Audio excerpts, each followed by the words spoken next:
আমরা তো মুক্তিযুদ্ধ দেখেছি, স্বাধীনতা অর্জনও তখনই করেছি, কিন্তু আসলে আমরা নিজেরাই ব্যর্থ যে কেউ দলই করি। স্বাধীনতার মূল লক্ষ্য কোনো দলই বাস্তবায়ন করতে পারে না।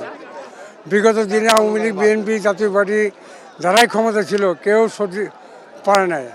আবার এক শ্রেণী আছে যারা স্বাধীনতা বিরোধিতা করছে, তারা এখন মাথা চাড়াতে উঠছে, সে জামাত ইসলাম বা অন্যরা।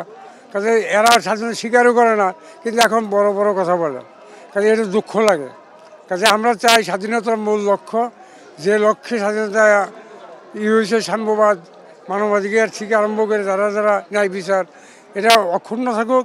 এবং মুক্তিযুদ্ধের সপক্ষ শক্তির যদিও ভুল ত্রুটি আছে, তারপরেও মুক্তিযুদ্ধকে অস্বীকার করা যাবে না, স্বাধীনতাকে অস্বীকার করা যাবে না।